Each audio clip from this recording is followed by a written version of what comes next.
Hey folks, it's MasterPeace, and today I got another MasterPeace TVC custom.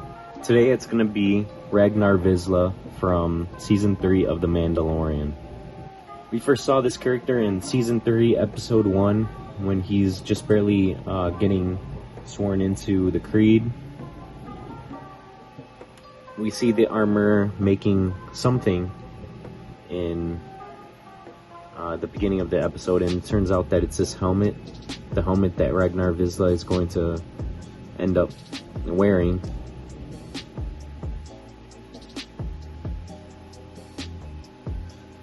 This was a pretty simple custom, just because, you know, it's an easy one to do. All you need is basically an X-Acto knife, some paint, and a resin printer to print out this amazing looking helmet.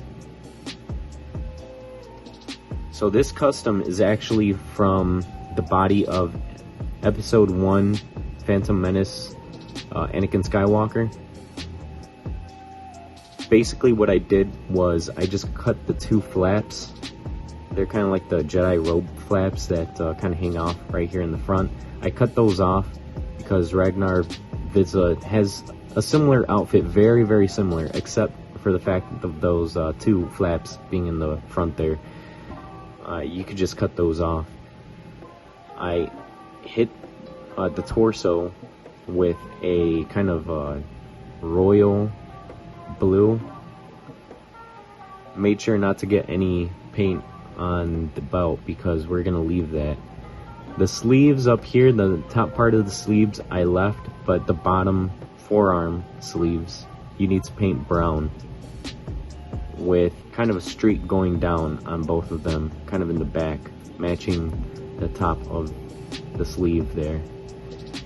You got to make sure to hit the rest of the tunic, the Jedi robe tunic thing, onto the skirt.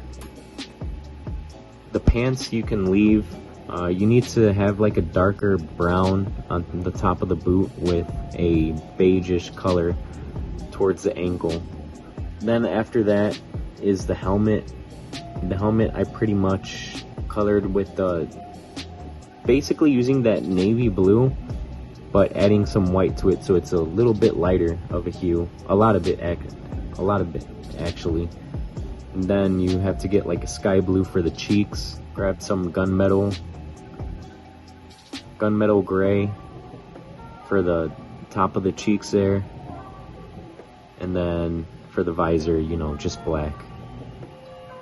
And that's pretty much it. I mean, it might sound like a lot, but trust me, it's very easy to make this custom.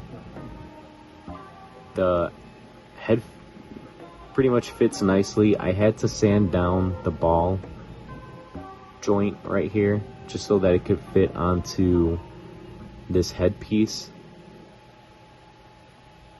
It was a little hard to get it in there at first, but I finally got it. So you could do all different kinds of poses with this guy. He doesn't really do much in the show other than, you know, pretty much cross his hands and just stand there, but he was a cool character. I hope we see more of him in the future. I think he's going to become a really cool, great, powerful Mandalorian. In a bit, I'll pose him with his father. Alright, so there he is with Paz Vizsla. Let me just fix the camera here a bit.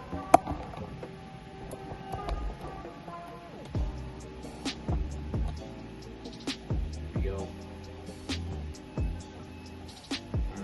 Now that I look at it, the helmet colors don't really match, but they do in the show, so maybe I go for a darker blue for the top and a little bit more lighter of a sky blue for the cheeks, but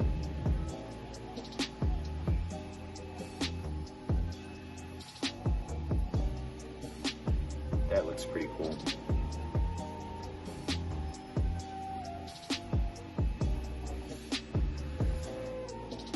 I absolutely love this figure. One of the top figures that's released in the vintage collection so far. But he looks great with his son right next to him.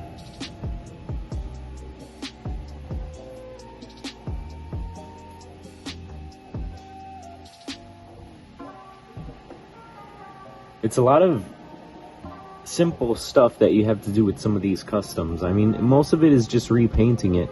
So, like for what I did with the Calscarata MasterPeace custom, I mean, it's basically Jango Fett. And the Airborne, Clone Wars Airborne Mandos are modeled after Jango Fett. So it's just a repaint. Literally just a repaint. That's what a lot of these action figures are. And sometimes we as consumers don't really see that.